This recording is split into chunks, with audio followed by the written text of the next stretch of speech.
भेटायला आला पहा लाडू लाडू लाडोबा, भेटायला आला पहा लाडू लाडू लाडोबा, शब्दांचे बोट धरून आला जणू चांदोबा. चला बालमित्रांनो, लाडोबाच्या दिवाळी अंकातली आणखी एक मस्त गोष्ट ऐकूया. गोष्टीचं नावच आहे दप्तराची गोष्ट आणि याचे लेखक आहेत आबा महाजन. मित्रांनो, ही गोष्ट आहे नीतिमूल्यांची. ही गोष्ट आहे मदतीची, तशीच निखळ मैत्रीची. गोष्ट आहे ग्रामीण भागातील, आजच्या काळातील. गोष्ट तशी साधीच आहे, तरीही मनावर खोल रुजणारी. गोष्ट आहे खूप काही शिकवून जाणारी. तर गोष्ट अशी. तर झालं असं, वर्ग भरला. ठोंब्या वर्गात आला. बेंचवर बसला. नेहमीसारखा त्याचा चेहरा गोड आणि प्रसन्न दिसत होता. त्याच्या मागे पट्या आला. दोघांची नजरानजर झाली. स्मितहास्याची देवाणघेवाण झाली. त्याला पाहून ठोंब्याला छान वाटलं. लिहिण्यासाठी वही काढली, तोच त्याचं लक्ष पुन्हा एकदा पट्याकडे गेलं. निरखून पाहिलं. मग मात्र ठोंब्याचा मूड खराब झाला. चेहरा पडला. वर्ग भरलेला, तास सुरू, मात्र ठोंब्याचं चित्र थाऱ्यावर नव्हतं. शिकवण्याकडे अजिबात लक्ष नव्हतं. त्याचं लक्ष होतं पटूकडं आणि पटूच्या दप्तराकडं. असं काय होतं बरं त्या दप्तरात? काहीतरी गूढ रहस्य असेल म्हणून ठोंब्या विचारात पडलेला दिसतोय. गणू, टिल्लू आणि दिनू पार अचंबित झाले. काहीतरी भानगड असणार. सारखं सारखं का पाहतोय दप्तराकडे, कळेच ना त्यांना. नजरेने त्याला खुणावलं त्यांनी. काय झालं? भुवया उंचवल्या. पण ठोंब्यानं नुसती मान डोलावली, नकारार्थी. मग इलाज खुटला. या ठोंब्याचं सगळंच विचित्र असतं. आता काय नवी आफत असेल कुणास ठाऊक. मधल्या सुट्टीत डिटेल विचारूया. सगळेजण मनातल्या मनात विचार करू लागले. मग सर जे तोंडातल्या तोंडात बोलून शिकवत होते ते ज्ञान ग्रहण करण्याच्या कामात व्यग्र झाले. सगळ्यांना विलक्षण उत्सुकता लागली होती. मग तासाभराने मधली सुट्टी झाली. घंटा वाजल्याबरोबर मुलांनी एकच कल्ला केला. ढकला ढकली, रेटा रेटी, गोंगाट. पटांगण गर्दीनं भरून गेलं. दिनू ठोंब्याकडे पाहत म्हणाला, काय रे, झालं तरी काय? मग कसला इतका गूढ विचार करतोयस? नाही रे, काही नाही. खरं सांगा ठोंब्या, असं काय बोलतोयस रे तुटक तुटक? अरे बाबांनो, सांगितलं ना, खरंच काही नाही. आम्ही तुझे दोस्त आहोत की नाही? तुझं वागणं लगेच कळतं आम्हाला. चल सांग बरं. तेवढ्यात तिथे पटू आला. ठोंब्याजवळ गेला. खांद्यावर हळूच हात ठेवला. धीर देण्यासाठी ठेवतात ना, तसा. पटूने फक्त स्मितहास्य केलं. अलीकडे पटू खूप नाराज नाराज असायचा. अबोल, फारसं कुणाशी बोलणं नाही, चालणं नाही. आधी मात्र तसा नव्हता बरं तो. पक्का द्वाड होता. मस्तीखोर होता एक नंबरचा. जोक तर त्यानेच सांगावा. असा काही रंगवून सांगायचा की सगळे हसून हसून लोटपोट. पण अलीकडे तो खूपच बदलला. त्याच्या वागणुकीत झालेला बदल साहजिकच होता. कारणच तसं घडलं. त्याच्या वडिलांना कसला तरी आजार जडला. त्यांनी कायमचं अंथरूण धरलं. खूप उपचार केले, पैसाही खूप खर्च केला, पण उपयोग शून्य. वडील वारले. जबाबदारी आईवर. घर जवळजवळ उघड्यावर पडलं. आई मोलमजुरी करते, घर कसं बसं चालवत असते. बिचारा पटू या घटनेनं पार बदलून गेला होता. त्याला जबर धक्का बसला, मनावर आघात झाला. वडील आपल्याला सोडून गेले यावर त्याचा विश्वासच बसेना. आज जवळजवळ महिन्याभरानंतर तो शाळेत आला होता. पटू म्हणजे एकदम हुशार, कुशाग्र बुद्धीचा. अक्षर तर मोत्यासारखं सुंदर हो. गायनाची आवड, अभ्यासाची आवड, ठोंब्या आणि पटूची घट्ट मैत्री. थोड्या वेळानं घंटा वाजली. मुलं परतली आपापल्या वर्गात. सर शिकवण्यात मग्न. ते धडा शिकवत होते. विद्यार्थी कान देऊन ऐकू लागले. सरही अगदी तन्मयतेनं शिकवत होते. वर्ग सुद्धा तल्लीन झालेला. शेवटी म्हणाले, मुलांनो, तुम्ही या पाठातून काय शिकलात? या पाठाचा सार काय? असं म्हटले आणि स्वतःच उत्तर द्यायला लागले. तर देव असतो चांगलं काम करणाऱ्यांच्या हृदयात. कुठे असतो? हृदयात. म्हणून लेखक काय म्हणतात? चांगलं काम करा, इतरांना निर्मळ मनानं मदत करा, नेहमी चांगल्या आचार विचारांची पेरणी करा, म्हणजे मग आपसुकच चांगलं उगवेल. काय उगवेल? चांगलं उगवेल. धडा संपला. ठोंब्याला आजचा धडा अधिकच आवडला. पाठाचं तात्पर्य देखील आवडलं. मग इतर विषयांचे तास झाले आणि शाळा एकदाची सुटली. जो तो आपल्या घराकडे निघाला. सर्व मित्र सोबत चालत होते. पटूचं घर जवळच होतं. बालू शेठच्या दुकानाच्या डावीकडल्या पुढल्या वळणावर ते होतं. पटू घराच्या वाटेकडे निघणार तोच ठोंब्या म्हणाला, पटू ऐक ना, आम्ही की नाही उद्या तुझ्या घरी येणार आहोत. बरं, या. सकाळी येऊ? बरं. बाहेर कुठे जाऊ नकोस हा? पटूनं मान हलवून प्रतिसाद दर्शवला आणि तो एखाद्या लहान बाळासारखा निघून गेला, दप्तर अलगद धरून. दिनू, पिल्लू, मोनूला काहीच कळेना. उद्या सकाळी काही विशेष प्रोग्राम आहे का रे? टिल्लू म्हणाला. काहीतरी झक्कास पार्टीचा बेत असेल. काय रे ठोंब्या? मोनूनी विचारलं. चुप रे तू. पण आता जास्त वेळ ताणून धरण्यात काही अर्थ दिसत नव्हता. मग ठोंब्यानं सगळ्यांना जवळ बोलावलं. ते एकमेकांच्या खांद्यांवर हात ठेवून गोल उभे राहिले. त्यांच्यात काहीतरी कुजबूज झाली. हा, असं आहे काय ते? ठोंब्याची गँग आनंदली. रहस्याची उकल झाली होती. दुसरा दिवस उजाडला.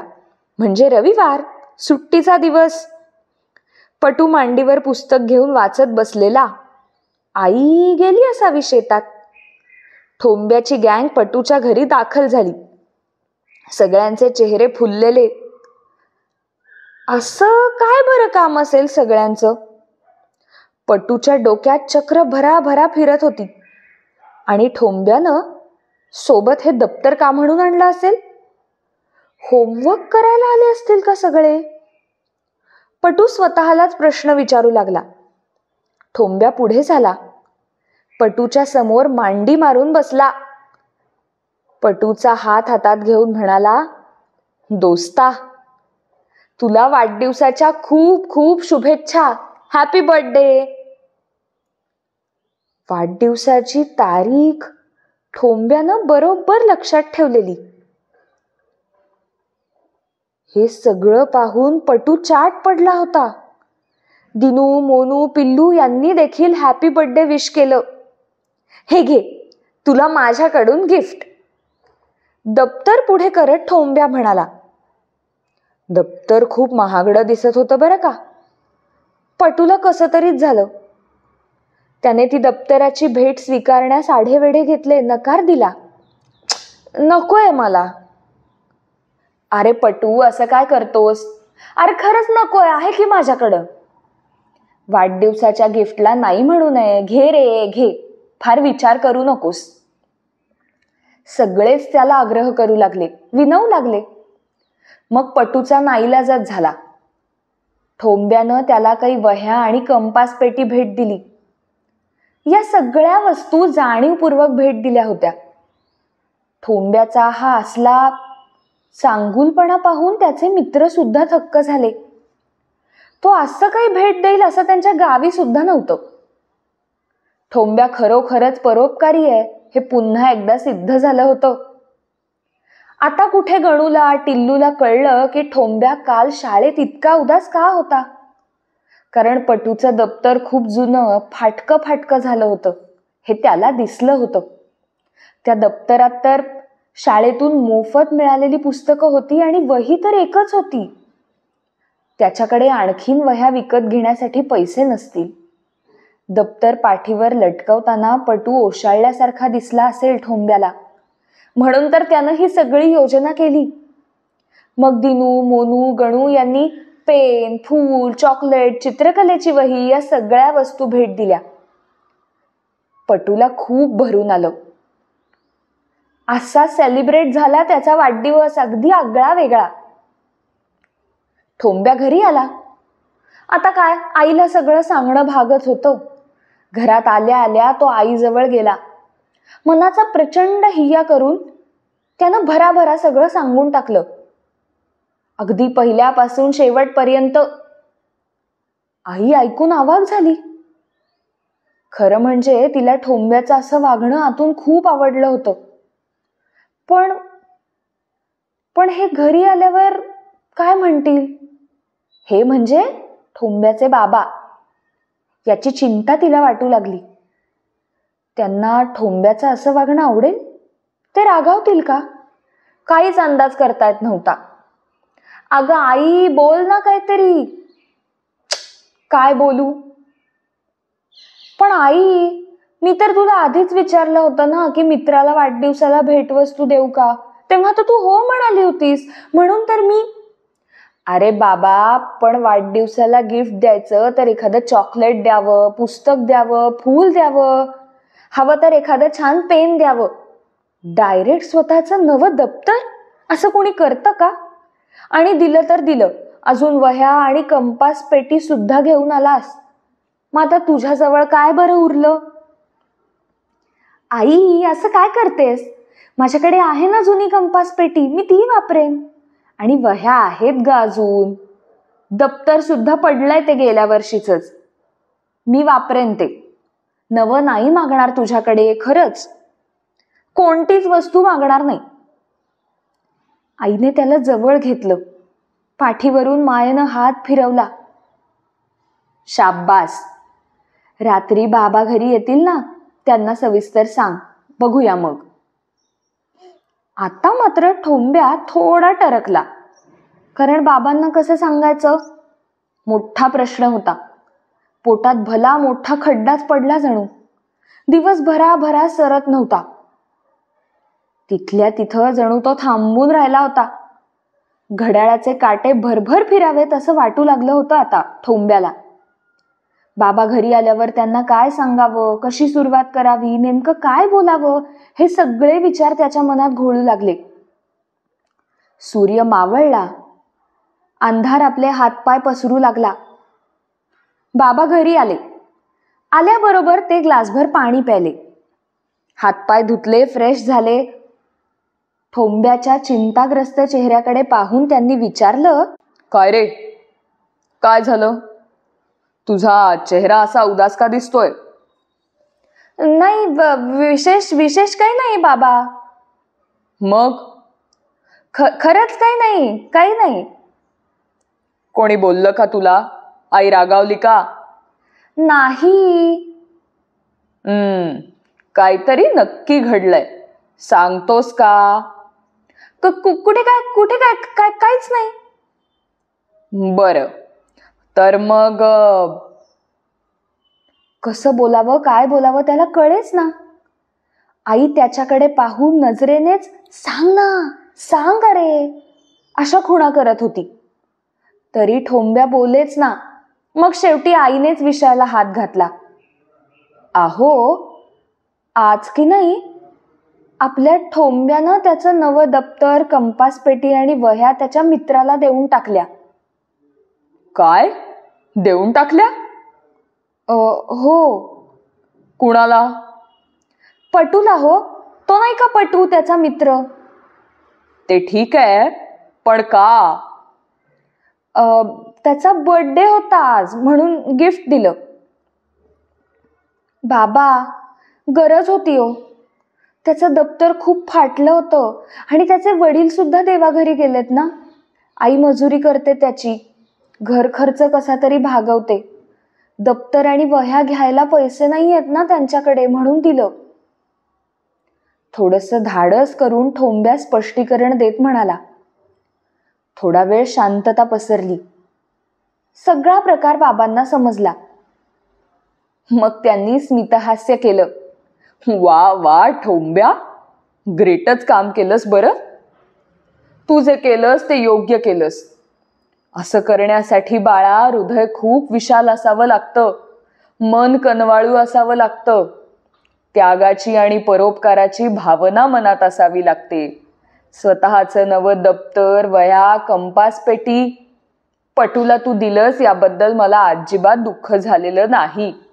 उलट हे सगळं तुझ्या मनात इतक्या लहान वयात रुजलंय याचा आनंद वाटतोय. खऱ्या गरजवंताला मदत केलीस बेटा. तुझा निर्णय करेक्ट आहे. पटूला तू अतिशय मौल्यवान भेट दिलीस आणि विशेष म्हणजे योग्य वेळी मदत केलीस ते महत्वाचं. पटूला त्याचं महत्व आत्ता तर कळलं असेलच, पण जेव्हा तो मोठा होईल ना तेव्हा सुद्धा त्याच्या मनात कायम ही गोष्ट राहील. तुझी ही छोटीशी भेट त्याच्या मनात चांगला विचार रुजवेल आणि तो देखील इतरांना मदत करण्यासाठी प्रेरित होईल. अशाच छोट्या छोट्या प्रसंगातून माणूस घडत जातो बाळा. Great ठोंब्या, great. तू खूप छान काम केलंस. मला तुझा अभिमान वाटतो. मी तुझ्या या कार्याबद्दल उद्या तुला एक छानसं बक्षीस देईन. हे सगळे विचार ऐकून आई खूप खुश झाली. तिचं टेन्शन दूरच पळून गेलं होतं. ठोंब्या तर बाबांच्या विचारांनी प्रेरितच झाला होता. मग दुसऱ्या दिवशी ठोंब्याला एक बक्षीस मिळालं. बक्षीस होतं नवं दप्तर, वह्या आणि नवी कंपास पेटी.